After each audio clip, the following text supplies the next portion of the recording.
Chicago, 2011. A cop is murdered.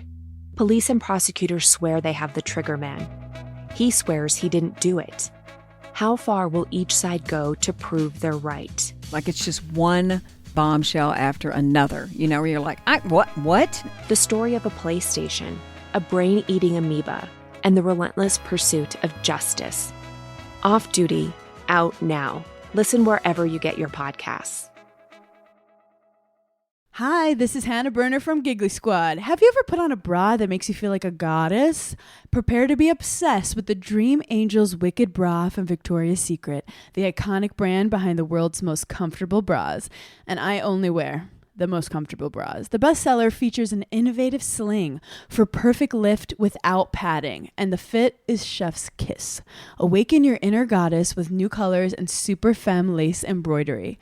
Find out why this bra has thousands of 5-star reviews and counting. Shop it in stores and online at victoriasecret.com. Howdy, howdy, ho, and welcome to Fantasy Fan Fellas. I'm Hayden, producer of the Fantasy Fangirls podcast and your resident lover of all things Sanderson. And I'm Steven, your bookish internet goofball, but you can call me the Smash Daddy. And we are currently deep diving Brandon Sanderson's fantasy epic, Mistborn. But here's the catch. Steven here has not read Mistborn before. That's right, hey. So each week, you'll get my unfiltered, raw reactions to every single chapter. And along the way, we'll do character deep dives, magic explainers, and Steven will even try to guess what's next. Spoiler alert, he'll be wrong. Newsflash, I'm never wrong. Episodes come out every Wednesday, and you can find Fantasy Fan Fellas wherever you get your podcasts.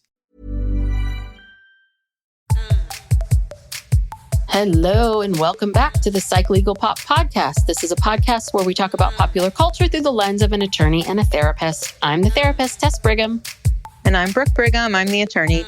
And today we are going to cover The White Lotus and the entire series because it just wrapped up this past Sunday. Season 3. So if you've not watched the show and you don't want spoilers, please pause this show, go watch White Lotus and come back because we are going to be giving spoilers. We're going to mention it all. Yes. So Stephanie would say. So let's start with, we're going to go through all the characters and what happened and such, but let's talk about like high level. What did you think? How did you feel about the ending? The people that ended up, because it's always a mystery. Someone's going to die. So it's always a little bit of this guessing game of who's going to die. So how did you feel? Well, overall, I really liked the season. I thought it had a lot going on, a lot of different themes and ideas and a lot going on. I thought the characters were interesting. And I guess it didn't occur to me until later, like maybe just a couple episodes ago, that multiple people were going to die because there were several gunshots. And I didn't really remember that from the first episode. So I don't know. I mean, I thought it was, people talked about it being sort of like a Greek tragedy. Mike White said that it was meant to be a Greek tragedy, someone killing the thing that they love while trying to get revenge. When I talk about what Mike White said, this actually comes from the companion podcast, the HBO companion podcast to The White Lotus. That's very interesting. And so it was very Shakespearean. And yes, and there were a lot of people who really changed. Some people did not. Some people, but I also heard someone talking about, the hero's journey as the concept of how, you leave home, you encounter adversity, you overcome it, and you return home as a changed person. And for some people that happened, and some people it didn't. I think Saxon came home. I think he kind of did a little hero's journey. I think he a was little changed. bit. Yeah. Well, poverty is really going to push him to a new level. Yeah, that'll be an interesting experience for him. But I think he was very affected by the Chelsea Rick story. You could see it when they reunited on the beach, and he softened. In the last few episodes, he really softened, and yeah, I think a lot of these characters had a lot of impact on each other. Their interactions with each other, they left changed people. I think the 3 women left changed people to some degree, but I really liked it. There was so much going on and you just didn't know, okay, where is this going? And it all came together and, you know, there's still some unanswered questions, but yeah, I loved it. I overall liked it. I did not feel like the hour and a half season finale was a lot. And we learned from Mike White in the companion podcast that they actually cut some storylines, and we'll talk about that later. They cut a lot of storylines simply because they didn't have time for it all. And I do wonder if the other seasons were all 6 episodes. This one was 8 episodes plus this longer final episode. And I do wonder what it would have been if it was just 6 episodes. Are you sure the other ones were just 6 episodes? Did you pretty sure. I can look it up if you... Because 6 episodes is not a lot. Maybe the first season was 6 episodes. But I feel like the second one was a bit longer. Are you looking it up? Yeah. Episodes. Hold on. Googling things. Sorry. People just love listening to us. 6 episodes was the first season. Okay. So you'd have to look up season 2.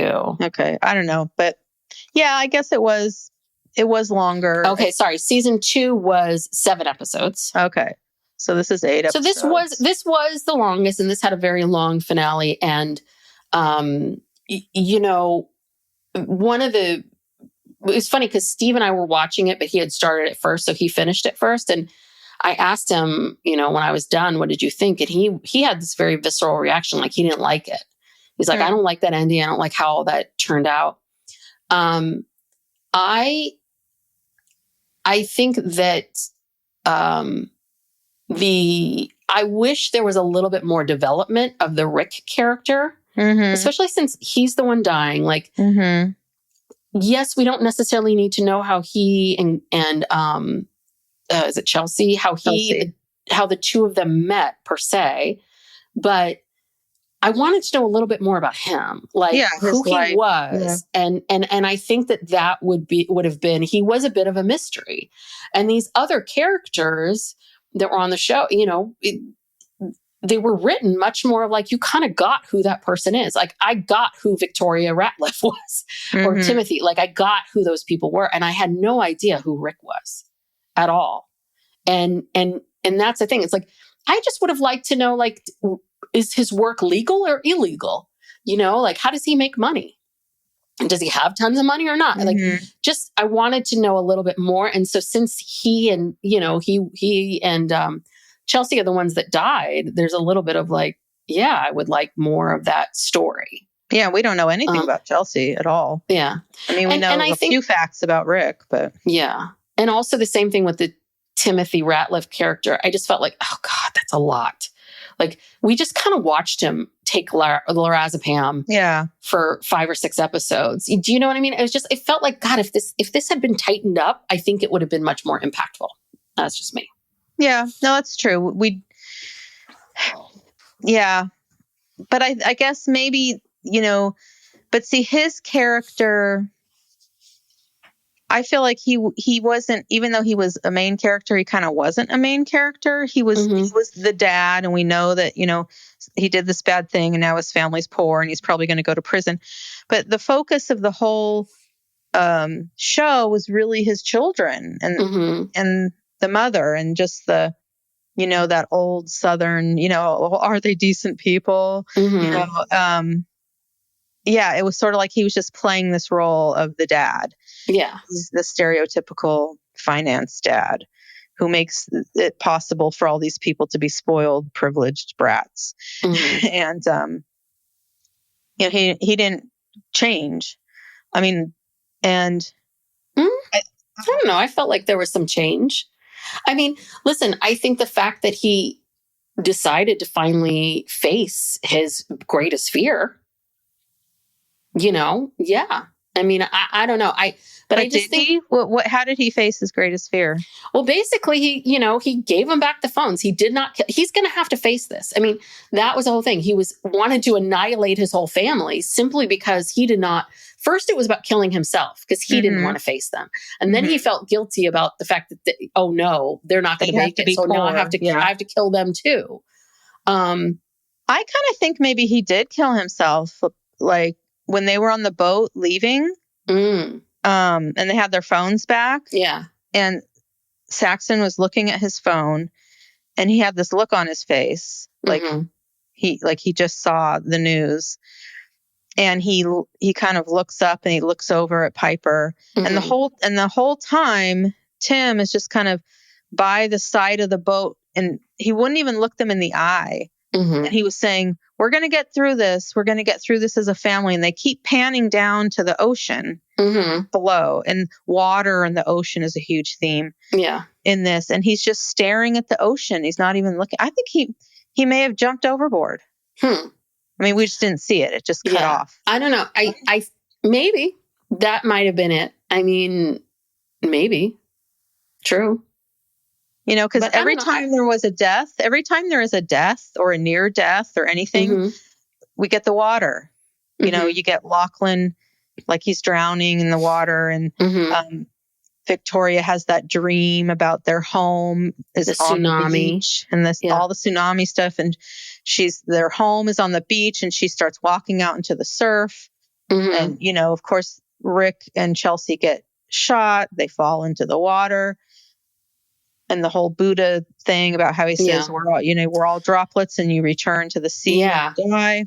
And that's where my mind went when I was thinking about, I thought Timothy Ratliff was kind of looking at the droplets of water, sort of like, okay, I'm still here. I'm going to go back. Or I'm going to go back. I don't know. Yeah, we'll never know. But I don't really think that he was, even though he spared his family, I don't think that he was in a headspace to face it himself, face the consequences to him, and then have to witness the consequences to his family. Yeah. Well, but overall, I mean, I think it's a very good show. It's very well written, and these are just like little nitpicky things that I would go through. But I think overall it was good, and I like stuff like this because it is very much these parallels to what I see as a therapist of what the problems are and things that I struggle with, right? Which is, I think the Rick and Chelsea thing was a very direct example of, you know, we have choices in life about what we have choices, and we can choose to stay victims and stay in these places where you feel like, you know, the world's against me, or you can not. You can see how it can help you. And even if, I think the Rick character was a great example of that, even someone who loves you and adores you, something that Saxton would like. Right. Saxton will like something that most people would long for is someone to love them on this kind of level and devotion. But he can't even love it or appreciate it at all. Yeah, I know. And it's like, and her thing about, I'll just keep following you into the next life, you know, this kind of romantic fatalism. The Romeo and Juliet. Yeah, exactly. And and it's like, God, Chelsea, this man is just bringing you down. He literally killed you. Several times. And it was really hard. You're right. Cause the character development of Rick, you can't find any redeeming qualities in him. You know, it's like we had a few minutes of when he came back from Bangkok, and, you know, she runs to him on the beach, and the first time you even see him smile. Yeah. And he's happy and smiling, and, you know, they're going to be together forever. I don't know why they didn't get the hell out of Dodge. Yeah. Okay. Let's talk about that, because that feels like that's a weird story element, which is because when I saw him the next day at the place, I'm like, why? Hello? Right. Why are you having breakfast at the buffet? Like, you knew enough to run out of his house. He left Bangkok. Right. He told his friend, he's like, I got to get out of here. Yeah. But I mean, and so you go, I mean, obviously you have to go get Chelsea again, but like, yeah, you pack up your stuff and you go. Yeah. You know? So that was so weird. Like, what did you think was going to happen? You're staying at this guy's hotel. He owns a hotel. Yeah. And his wife knows, you know, what you did. He assaulted him. And yeah, I mean, yeah, that didn't make sense. Yes. Yes, at all. So, and okay, well, let's talk about the themes and the characters, because this, and Mike White says this as well, which is, but I did write this down before I heard the Mike White interview, that this was all about identity, right? Like people, that how we get really, really caught up in this identity that we create for ourselves, that this viewpoint of, well, but I'm this person. And it's amazing to me how, and I've been there too, where you get locked into some sort of viewpoint of yourself from childhood or for whenever, and then you're an adult and you're like, but I decided that when I was 12, like, you know, I'm that kind of person, or this is my personality, or these and the people around you, and the people around you perpetuate it. Yes, you know, they keep reminding you what you did when you were 12 and treating you like you're still that person or something. Yeah. And that part's really hard. And it's one of the reasons why, right, you know, if you look at friendships and these were about, you know, long friendships. I mean, it was Rick and Chelsea that really had the shortest relationship of anyone there. Everybody else, I mean, even Mook and Guy Talk, like they were childhood friends. Like everybody had these long relationships with each other. And what that meant was that they're, you know, for better or for worse, they've seen you through all of these things. They've seen you through all of these identities and various things. They've seen you try these things on. And it is interesting because one of the things that always has really bugged me my entire life is how much I felt like growing up. I think it was especially our father and our father's side of the family loved to bring up like, oh, when you were 13, you were like this. Or when you were this age, you were like this. Like, I don't really do that to Max. I don't like, oh, but when you were 12, you were like this. Cause I always felt, it felt almost embarrassing to me. Like I I can't evolve. Right. And I'm going to be made fun of every time I try to evolve. Yeah. You know? No, I know what you mean. I've had the same things said to me, and it's very it's very disrespectful. And, yeah. And isn't that like one of the Buddhist tenets about that identity is the cause of suffering? You know, if you're too, you know, wrapped up in what is your identity? You know, And that's what people stay in marriages too long, you know, in relationships too long because of identity. People stay at jobs too long, you know, that's, we get locked into that. And because it becomes a part of us, we don't even realize it's happening. But people should be, you know, people grow and we should honor it. And I think that's one of the things. It's hard when someone changes. It's hard when someone close to you changes. Yeah. But if you want to keep that relationship, you've got to change. You've got to like roll with it. So. Yeah. Well, and that was a theme with the three friends too. Yeah. Because you've known each other for so long, you see the young person, and you know, Lori got, I think, picked on the most about the other two would say, oh, well, you know, she's always been like that, or you know how she is, or yeah, there was a lot of that, like, you know how she is. All right, so should we take character by character, or which character? Like, well, why don't we start with? You want to start with the three friends? Yeah, this is another criticism that I have. Sorry, which is the speech that Lori gave, and Carrie Coon is such an amazing actress. She's so good. And it's an amazing monologue, but you kind of don't really know where it's coming from. And that was one of my issues, was like, we don't see her, like, you know, she has this crazy night.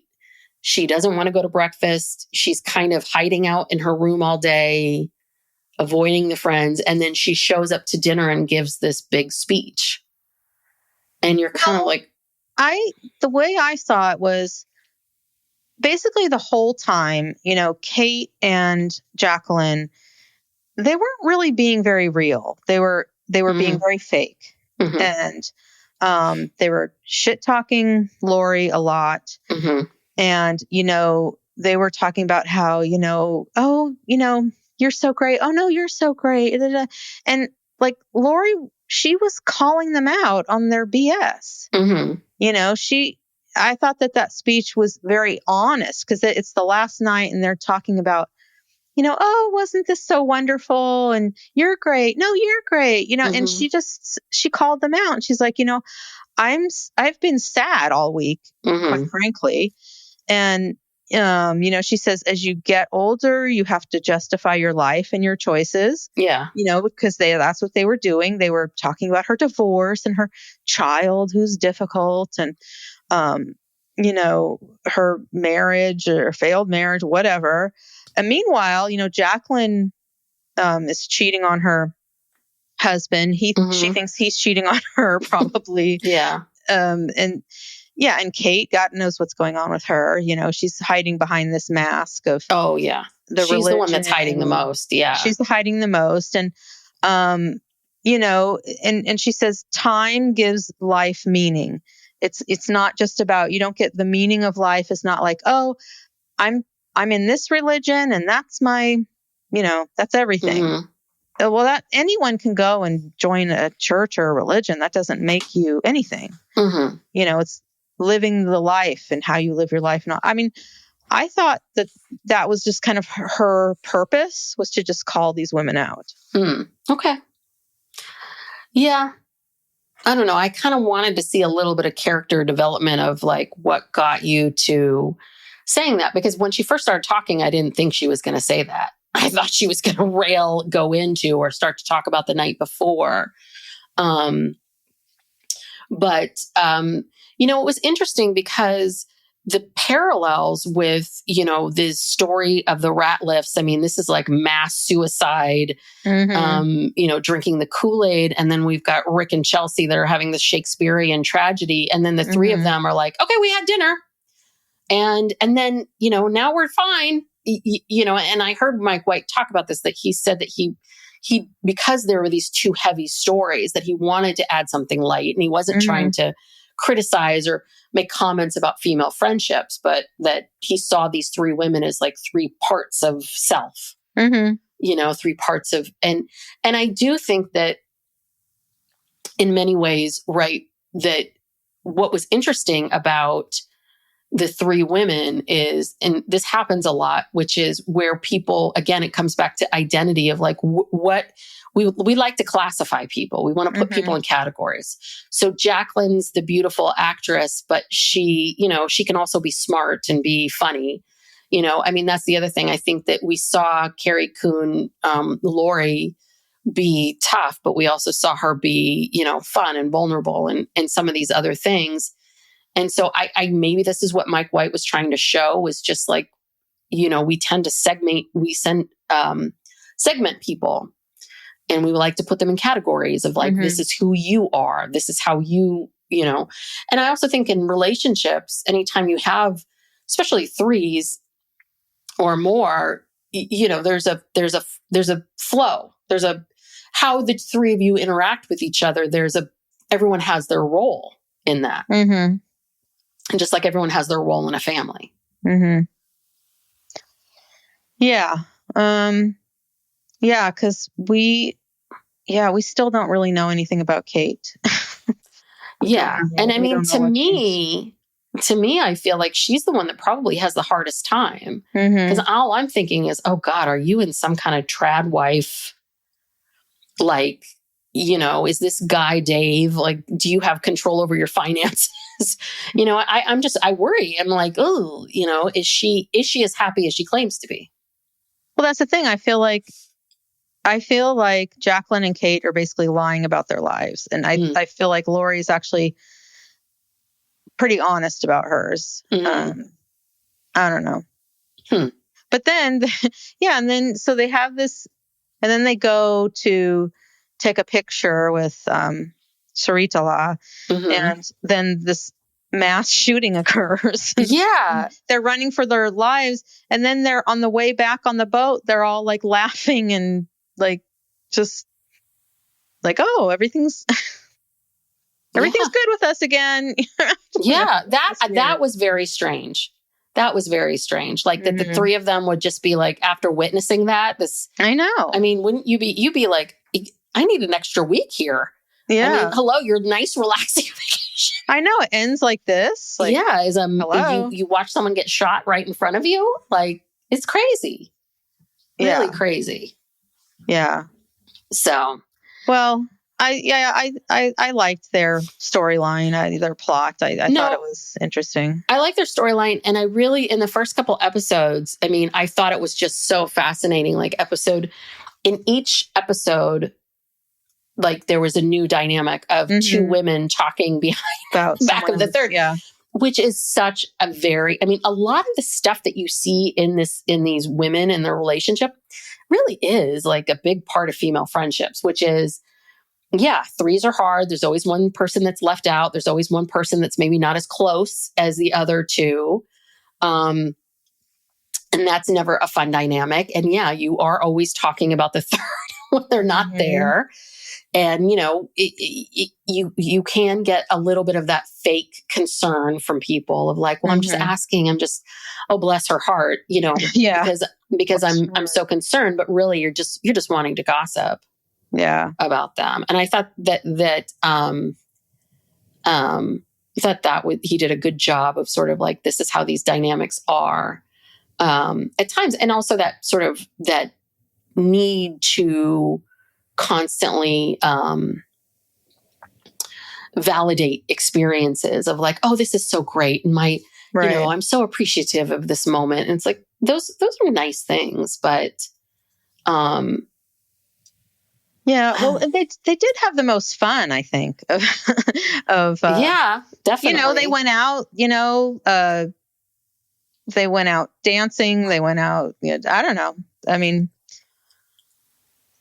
considering the heaviness, the scene where, they're running through the streets and the kids are squirting water guns. That was weird. Yeah. But it was hilarious because it's like, how did this happen? How did we get here? But it was some of the only fun anyone seemed to be having. Yes. All right. So you want to tackle the family? Sure. Okay. So, no. Huh?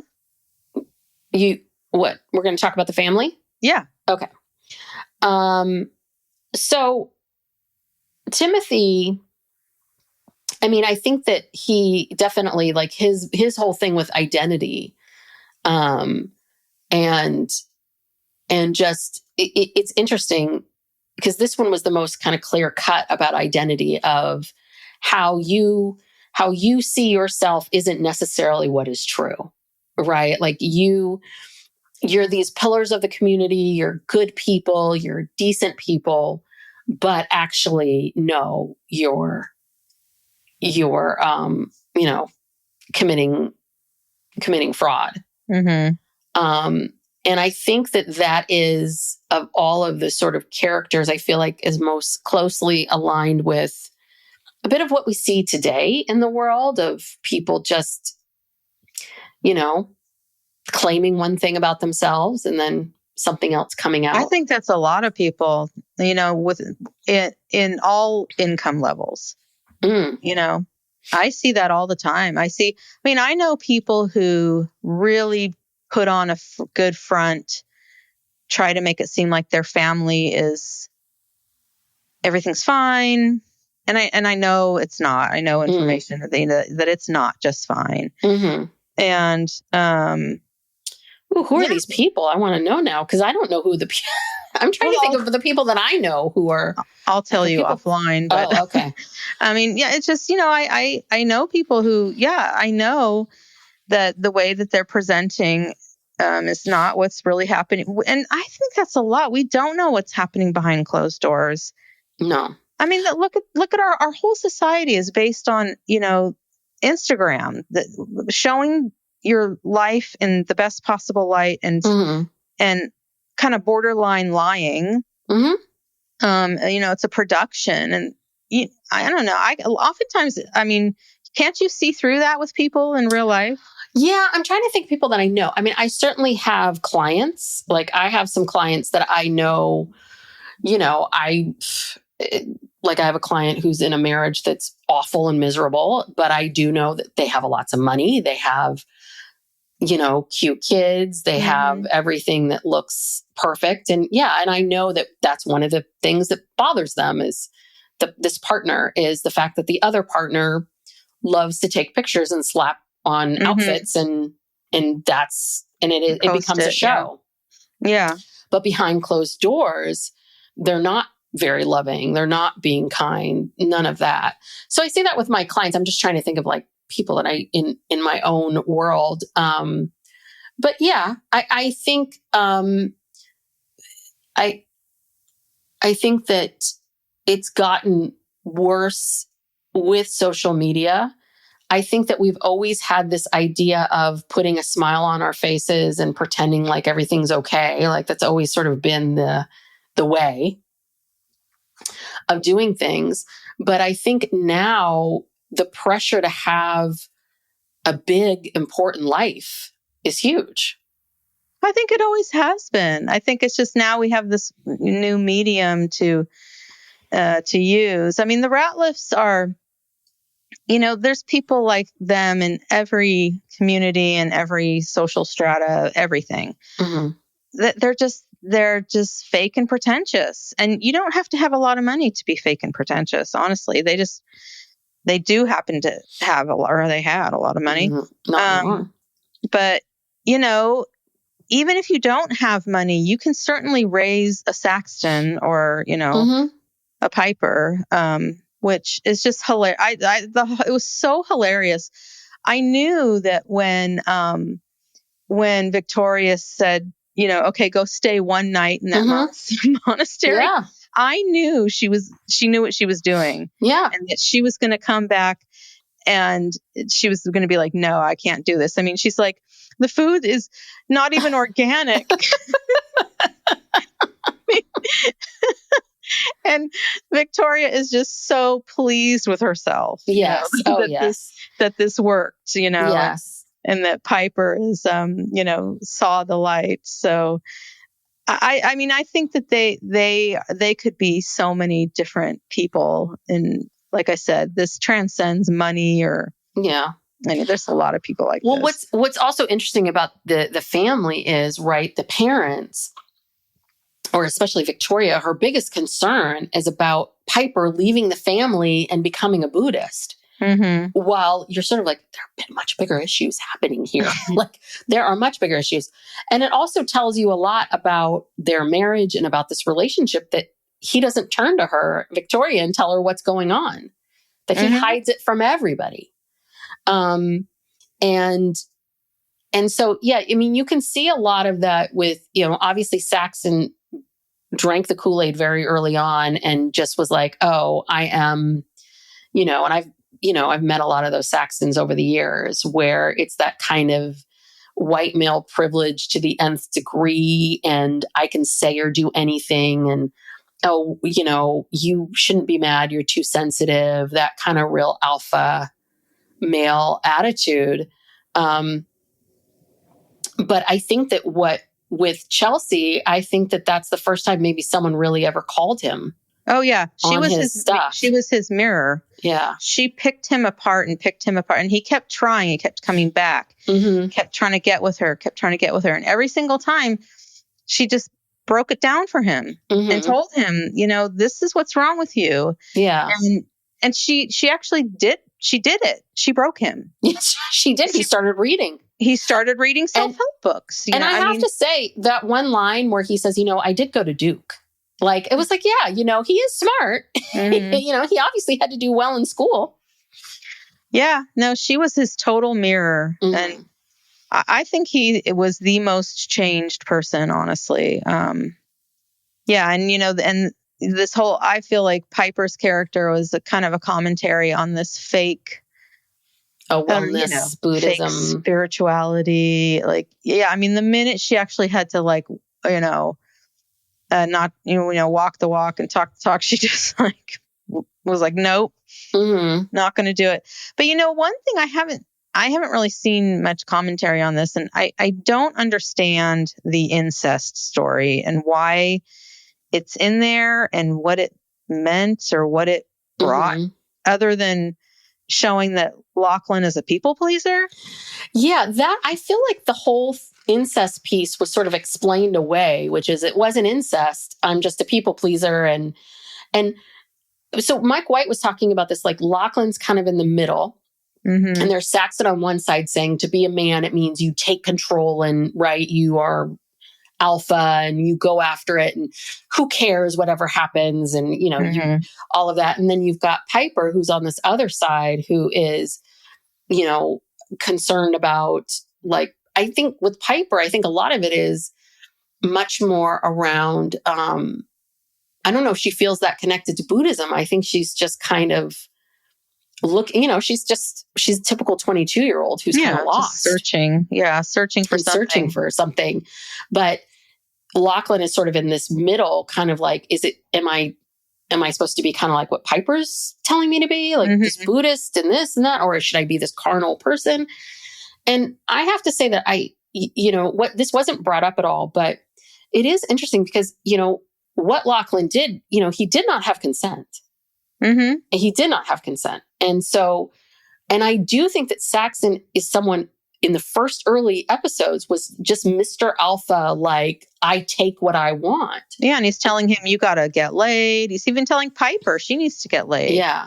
But the thing is that you then see, like, him have this experience where it's like, that's something violated. You were violated without your consent. And guess what, Saxon? Are you doing that? Have you been doing that? Or do you do that? Or you know what I mean?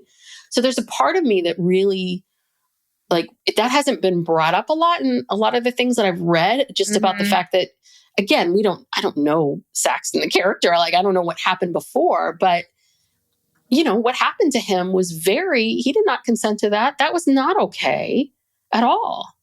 And that was very unresolved. That was a real loose end. Yeah. And the fact that I'm a people pleaser, that's his big reason. That explains the whole incident. And it was because it was so controversial and people are talking about it, and they were giving the clues from the beginning about, well, what bedroom are you going to sleep in? And you have grown up genitals. And from episode 1, everyone's like, oh, there's incest vibes here. Yeah. Well, and then it was never, I mean, I don't understand. What was the point of it? Well, and also don't forget, in the first episode, we see Lachlan kind of like looking at Saxon, looking at him naked, being turned on by his butt, like being intrigued by him. So I assumed that Lachlan was gay. That was my assumption, that Lachlan was gay and was trying to kind of sort out his feelings, nothing to do with his brother. But that he was also trying to kind of push his brother off of, like, you got to hit on girls. And I think I always felt like he was like, oh, no, I don't want to do that. So it was set up from the beginning that there was something there. And then if the explanation is, well, but you said that you just have to get off and you seem to be left out and I'm a people pleaser. I just felt like that was very crazy. Odd. It was very odd, very unsatisfying, Yeah, it you could have come out totally differently. I don't think they needed that. That seemed kind of gratuitous. But I do think that it did. I think it said a lot more about Saxton and sort of this karma, right? If this is Buddhism and karma and what goes around comes around, there is a bit of like, well, Saxton, those are your words. Those were your words, that you take things that you take about it, getting you off. go after it. You go after it, and someone did that, right? And it violated you. And do you see it different now? Yeah. Okay, that makes sense. Yeah, that part I thought, but people weren't really talking about it, and it wasn't really addressed in the show at all. Psych Legal Pop will be right back after these messages. Chicago, 2011. A cop is murdered. Police and prosecutors swear they have the trigger man. He swears he didn't do it. How far will each side go to prove they're right? Like it's just one bombshell after another, where you're like, what? The story of a PlayStation, a brain-eating amoeba, and the relentless pursuit of justice. Off Duty, out now. Listen wherever you get your podcasts. Hi, this is Hannah Berner from Giggly Squad. Have you ever put on a bra that makes you feel like a goddess? Prepare to be obsessed with the Dream Angels Wicked Bra from Victoria's Secret, the iconic brand behind the world's most comfortable bras. And I only wear the most comfortable bras. The bestseller features an innovative sling for perfect lift without padding, and the fit is chef's kiss. Awaken your inner goddess with new colors and super femme lace embroidery. Find out why this bra has thousands of 5-star reviews and counting. Shop it in stores and online at victoriasecret.com. So there was a one of the things that Mike White revealed in the podcast was that there was a storyline that they had to cut out for time, which I'm very upset about this, where Piper decides, after going to the monastery that she does need to lose her virginity. Saxon's right. And she ends up losing her virginity to Zion. Yeah. Belinda's son. And it's like, I want to see that. Yeah. Interesting. Yes. And then they show, people didn't really understand it at the time, but knowing that, people go back and they pull the clip where she's walking into the villa on the last morning. This is the night before they leave. And she walks into the villa and, the whole time she has these little kind of prairie girl dresses on with her hair pulled back, and she's got her hair flowing and it's kind of messy, and she's wearing this kind of sexy dress, and she's got a little swag in her walk. And she's like looking fresh faced, and, and it's like, oh, okay. That was after she got laid. Well, Zion's cute. He's cutie McCuterson. So yeah, I can see that. Yeah. Well, I don't know. What else do we say about the Ratliffs? I don't know. I mean, it's interesting because Victoria really didn't have a lot to do, but she's the most memeable person. Like the Piper, people, that's everywhere, and people are doing her accent, and I really do. I liked this character because she felt very familiar, but also a little different. She was a little different than other Southern belles that we've met and seen. And I think that was what made it really brilliant, was that Parker Posey really kind of dug in and found like a version of somebody that we don't normally see, but we can see how they exist. Because Victoria's very smart. She might be out to lunch on her lorazepam and, whatever. But she knew what she was doing with Piper. Oh, yeah. And which is very smart. It was a good parenting thing. Yeah. I think it was, and exactly what you should do with your kid, which is like, well, why don't you try it before you commit to a year? Right. Yeah. And I think Victoria probably knows more. I think she knows about what's happening. I don't think she's going to be shocked, when she gets home. And, I think she's a lot more savvy, but she's just always so out of it. But then she'll say these really profound things, like I loved it when she's out of lorazepam and she's like, now I'm just going to have to drink myself to sleep. It's so many funny lines, and she was just so fun to watch. Yeah, she was. Great and I also think that a lot of times when we see these Southern belles, we see blonde hair and big hair and maybe someone wearing a lot of makeup and big outfits. And I think that I really liked how subtle. It was very subtle. Like, no, they dressed very much like Southern, like people dress down in that area.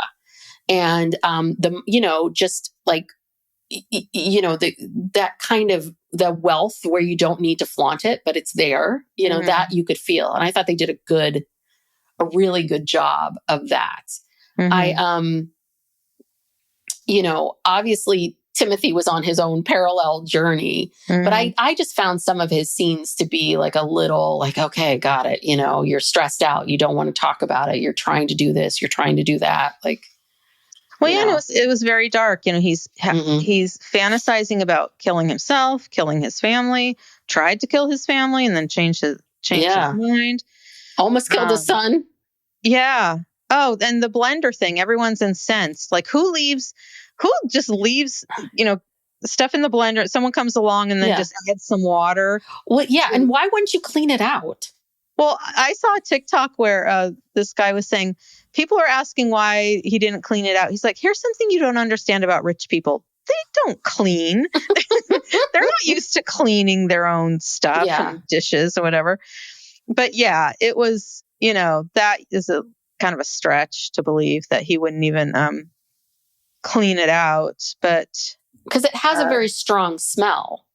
And obviously the fruit has a strong smell. Now they've set it up, right? That the taste of the protein shake is terrible. Yeah. So he doesn't know the difference. So he doesn't know the difference. But I still feel like, God, you wouldn't have even rinsed that out a little bit and dumped that out. I can believe that Timothy, because he was so out of it and he was just almost annihilated his whole family. I can believe that you would put that there.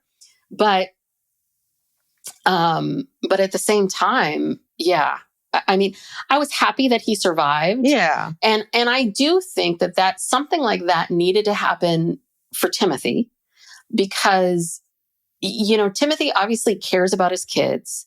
And he also, like Piper, was searching for something, like trying to figure out, what am I going to do? Do I stay in Thailand? Do I never leave? Do I become one of these guys? Like, what do I do?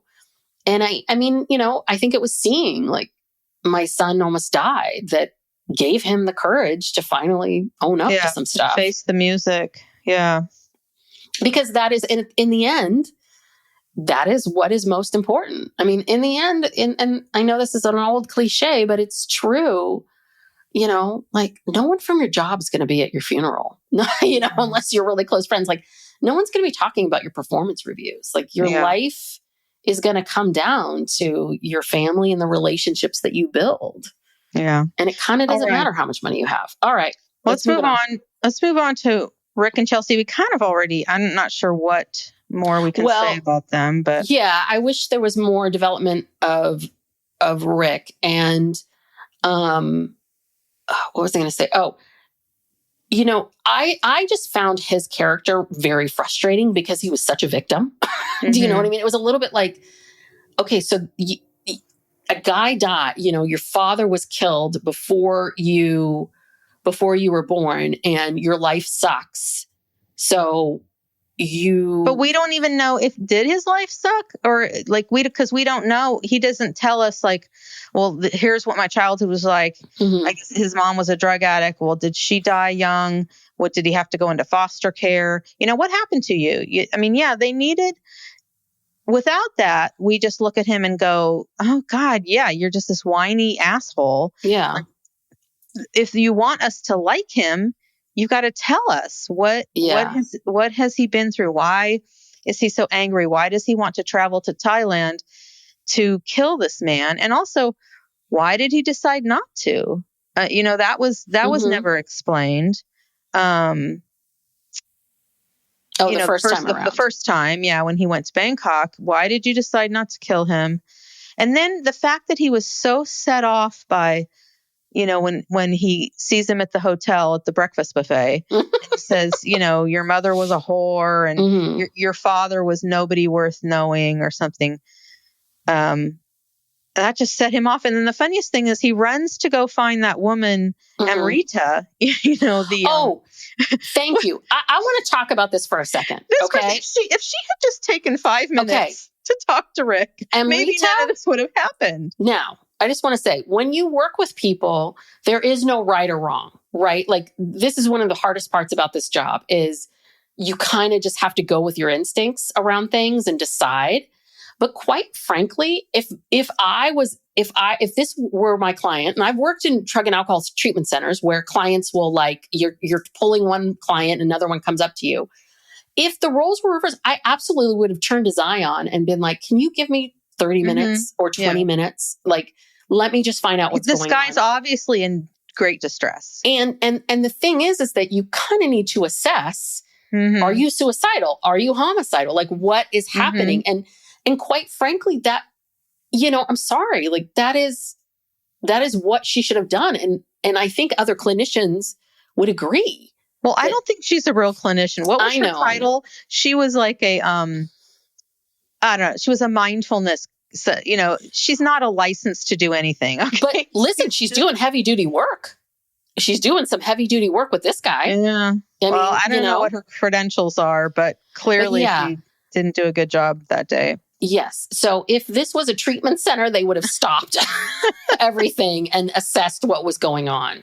Yeah. Especially if I had seen that guy and he was all over the place and all of these other things that were going on. Yeah, she had talked to him enough before to know that he was in a bad place already. And then he comes up to you and he's really distressed. And you're just like, I'm sorry, I can't get off schedule here. I got an appointment. Yeah, I got to set my boundaries here. And you can't just come in and do that. And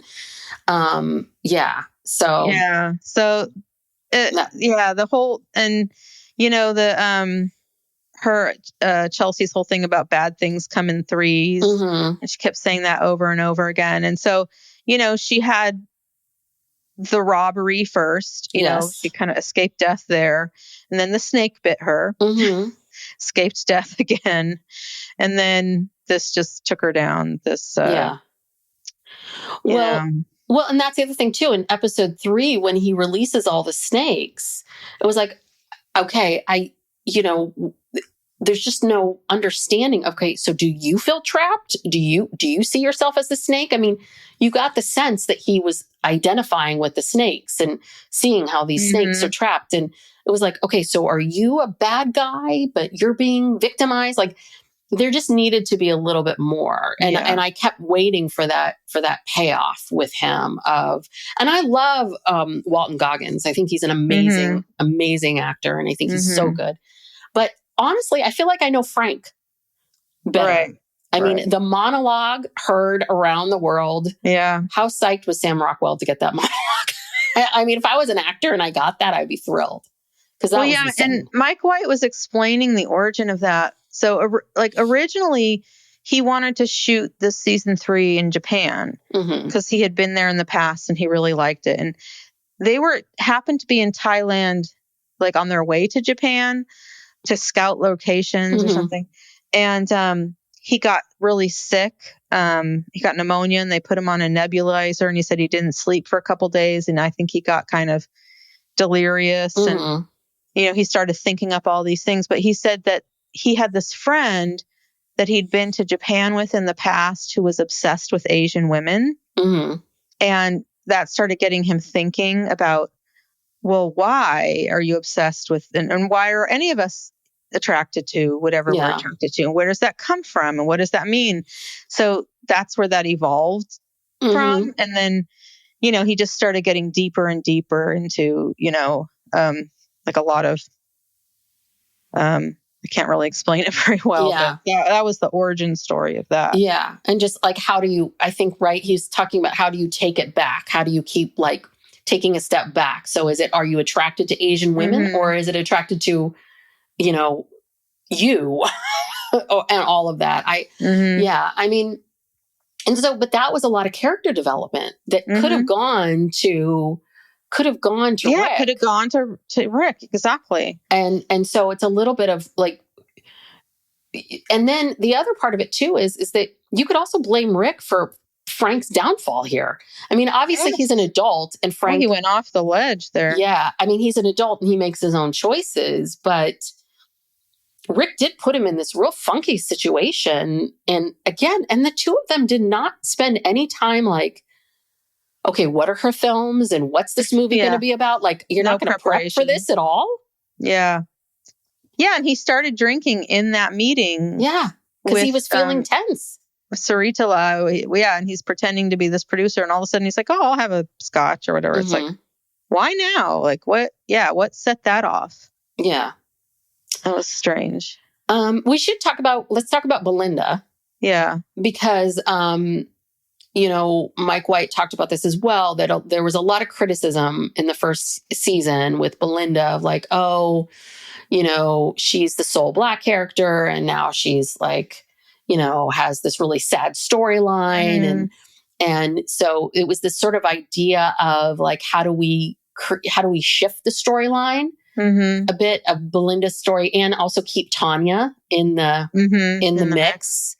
And I thought that it was really well done in the sense that, this is a bit of what Mike White was talking about, which is like, you can have really high morals and standards when you don't have any money, but what does it take for us to then, because I mean, you think about yourself in those positions and I think, oh God, could I really pretend like I didn't see this person and ignore this? And then you start to think, well, how much money would it take for me to like not care or put my own wants and desires above everybody else's? Yeah, I know.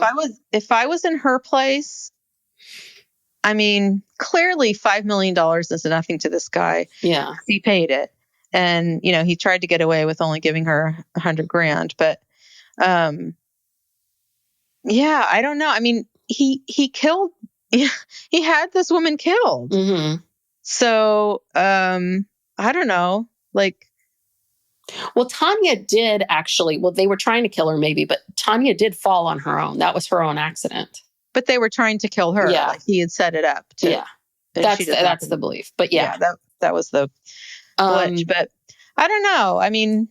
And then there's this parallel, there's this like symmetry to her like going to Porchai and saying like, yeah, I gotta go. We're not starting our business together. But she never promised him. I think that's different because she never promised him anything. He just said, I think we should open a spot together. And he was kind of trying to use her. He was trying to use her because she's an American and, she has more money than him and she has more access to whatever.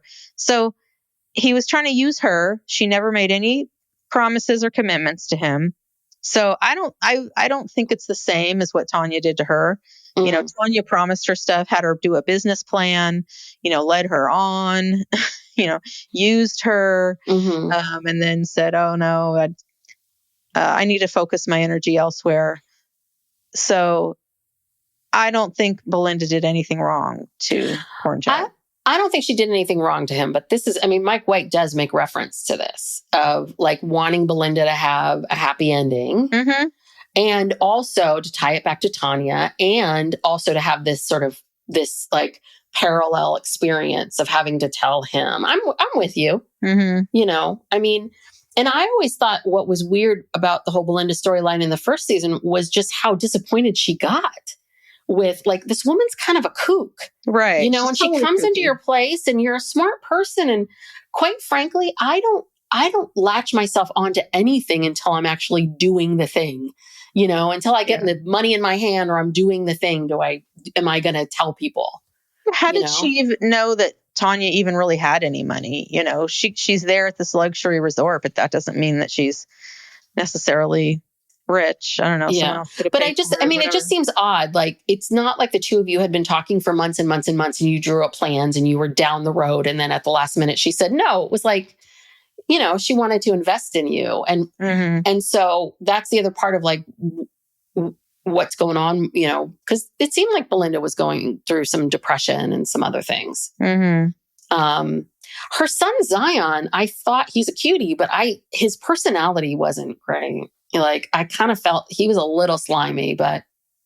Well, he negotiated the $5 million. So. And he was smart enough, which is something that, hence why I'm not why I didn't go to business school, which is he's very smart. He absolutely did the research to find out, like, what is this guy's net worth? Yeah. What would be a number that he could be okay with? Yeah. Well, and they brought him on to de-virginize Piper too. Yes. So we didn't get to see his best work. We didn't even get to see that. We didn't get to see his bare ass at all. No, no, not at all. God, I was very disappointed when I heard that. Well, yeah. And that one of the other things was that Mike White was talking about that season 3, episode 1 was called Same Spirits, New Forms. And he did say that he sees these as continuations of these conversations. Mm-hmm. And I think that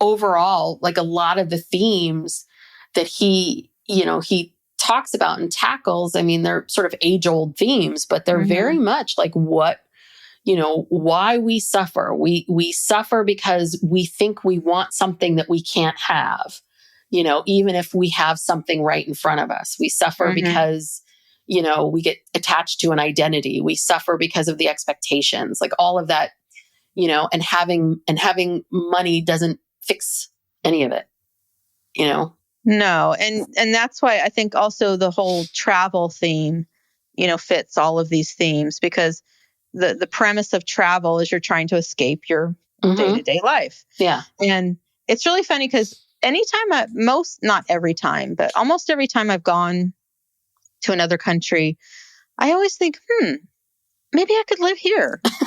You know what I mean? It's like, I always think that. And I don't know why, but it's like, wherever you go, there you are. And, it's not going to really necessarily change anything. And you might end up in a worse place. Yes. Than where you came from. So, And I think Hawaii is a great example of that. Like, Hawaii is one of those places where I think, it's great to visit. It's great to travel there. It's a beautiful, beautiful place.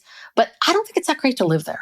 No, I really don't. No one that I've known that's lived, Layla lived in Hawaii for almost a year, but like every person that I knew that lived in Hawaii was not happy at all. And I think I think that's a good example of like, right, we get in those vacation modes and then we think, oh, well, this would be paradise all the time. Yeah, it's not. And it's not. And there is this other piece about excess, which is, right, you're talking about Frank, which is he just could never be satisfied. Like how much, if he hadn't stopped doing this, how much farther could he take it of, is it people having sex with him and then there's an Asian woman watching and then is there like a whole group of how many people? things do you need to keep yourself interested? I mean, and then you see him partying and he's just snorting coke for 2 days. It's like, it's never enough. It's just. Well, and he said to Rick, he's like, oh man, we haven't even gotten to the ice yet, which I think you're right is meth. Or he's like, we haven't gotten to the speed. We haven't even gotten there.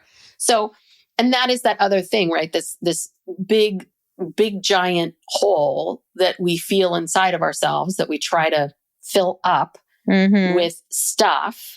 And that's the other trappings of money is believing that money is going to fix these things. Yeah. And money is kind of a religion to some people, going back to the religion, whatever it is. It definitely was a religion to the Ratliffs. But okay, let's talk about Mook and Guy Talk. Oh, yeah. And also, hold on, an aside, I heard Guy Talk sing, the actor, and we're like, amazing voice. Oh, really? Really talented. Anyway. So is he an actor in Thailand? Like, is he a performer? Or? I would assume so, but he was singing. I mean, he was amazing. And then, Mook is like the Beyonce of Thailand. Right. Apparently. Right. Well, Mook is savage. That woman is savage. Oh, God, Mook. She just from the get-go, she wants a killer. Yeah, she does. Literally. Yeah. She just, she told Guy Talk straight up, you need to be a killer. You need to be more aggressive. You need to be like these guys over here. The tough guy, bad guy, security guards. You need to move up. You need to get a better position. At the Muay Thai fight, she's telling him, like, see, you need to be a fighter, a brutal. That was her whole thing. And then at the very end, where he actually kills Rick and gets promoted to be Saritala's bodyguard, all of a sudden Mook is just like, oh yeah, all over him. She's like, yes, like there you go, that's my man. Yeah, and I kind of thought that Guy Talk would have caught on. Do you know what I mean? When he said, oh, when are we going to go out again? And she's like, I don't know, I'm not hungry. I'm not eating or whatever.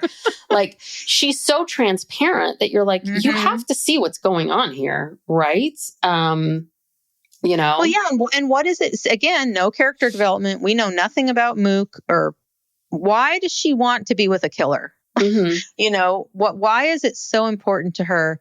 Because it's not like she just wants a macho man. I think she wants literally someone who's not afraid to be violent and threatening and protect people, I guess. Maybe she feels like she needs to be protected. What happened to you, Mook? You know, we don't even know. Yeah. I mean, in some ways, it would have been if there was like, they had the other bodyguards as sort of this juxtaposition of guy talk. Mm-hmm. But, you know, it was a little confusing with Mook. Like, okay, you like him and you're going to go on a date with him, but there's something about him you don't really like, you know, and then you're only willing to date him if he moves up. And I mean, it just, the whole thing seemed a little odd. Yeah. I don't know. Or maybe some understanding of why that's, you know, why that's important. Yeah. Yeah. So, yeah, I mean, their relationship, I mean, guy talk was a big part of, you know, the whole series, simply with the stuff with the gun and all of that. But yeah, the whole Mook guy talk story, love story, whatever you want to call it, Mm-hmm. I don't know, it could have used a lot more attention. And yeah. But I do think it was giving comments about like survival, right? The Valentine, the robbers, you know, were these guys from Russia and they can't go back to Russia. Now they're scammers, you know, they're not the most honest people in the world, but, you know, very much what they were saying, which is, I do believe, which is, you know, they escaped their own country. They came here. There's no way for them to make money. So this is how they make money.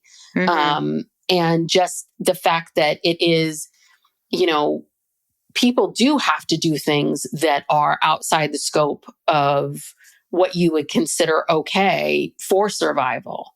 And that wasn't really explored so much. yeah. But yeah, I mean,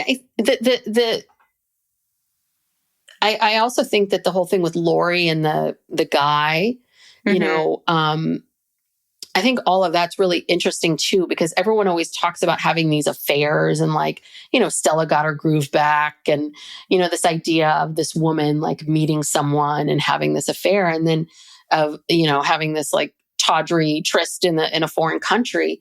And I think what we saw from both like what happened with Jacqueline and Valentine and Lori, which is it's like, there's the fantasy of it and then there's the reality. Yeah. Yeah. And the reality is because towards the end there, the funniest part was towards the end, Valentine, like they didn't want to talk to Valentine anymore. They hated him.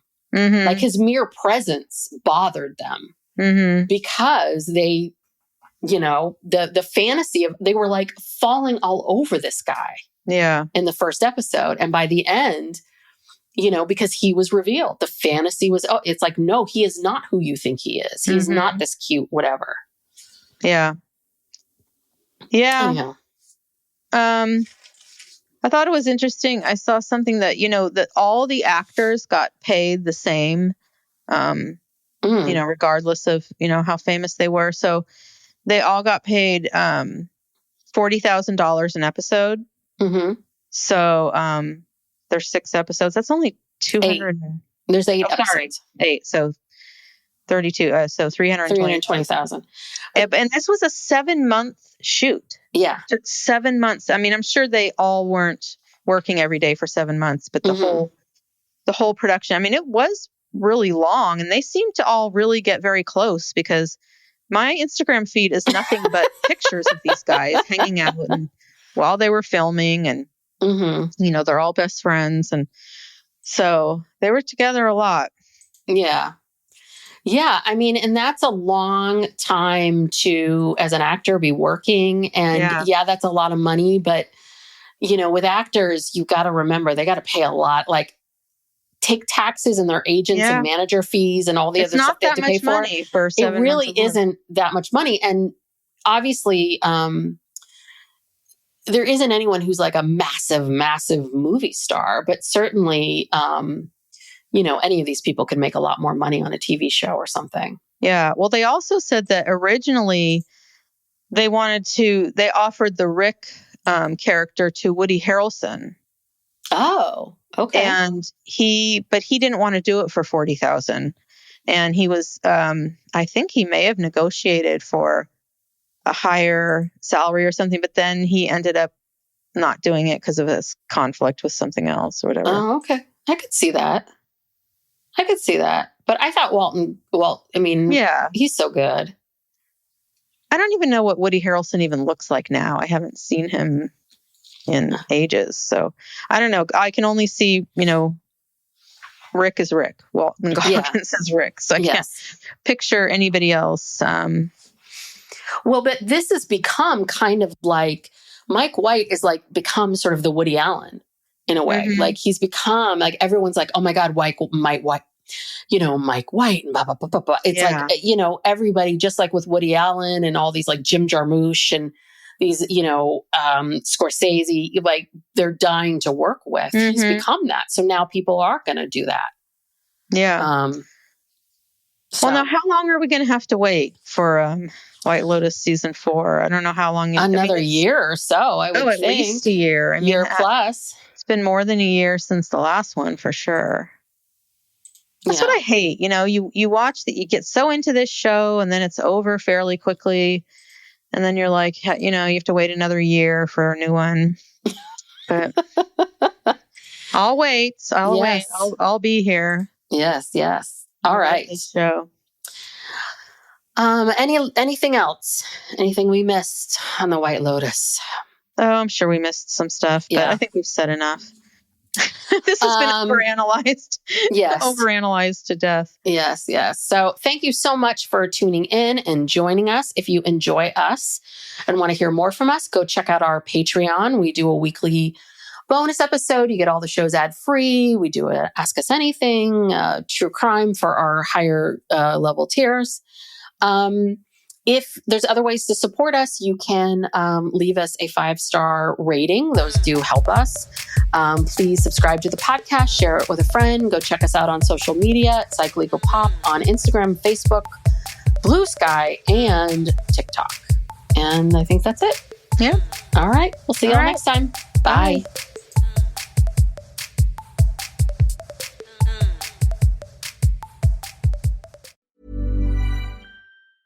Hi, this is Hannah Berner from Giggly Squad. Have you ever put on a bra that makes you feel like a goddess? Prepare to be obsessed with the Dream Angels Wicked Bra from Victoria's Secret, the iconic brand behind the world's most comfortable bras. And I only wear the most comfortable bras. The bestseller features an innovative sling for perfect lift without padding, and the fit is chef's kiss. Awaken your inner goddess with new colors and super femme lace embroidery. Find out why this bra has thousands of 5-star reviews and counting. Shop it in stores and online at victoriasecret.com. Howdy, howdy, ho, and welcome to Fantasy Fan Fellas. I'm Hayden, producer of the Fantasy Fangirls podcast and your resident lover of all things Sanderson. And I'm Steven, your bookish internet goofball, but you can call me the Smash Daddy. And we are currently deep diving Brandon Sanderson's fantasy epic, Mistborn. But here's the catch. Steven here has not read Mistborn before. That's right, hey. So each week, you'll get my unfiltered, raw reactions to every single chapter. And along the way, we'll do character deep dives, magic explainers, and Steven will even try to guess what's next. Spoiler alert, he'll be wrong. Newsflash, I'm never wrong. Episodes come out every Wednesday, and you can find Fantasy Fan Fellows wherever you get your podcasts.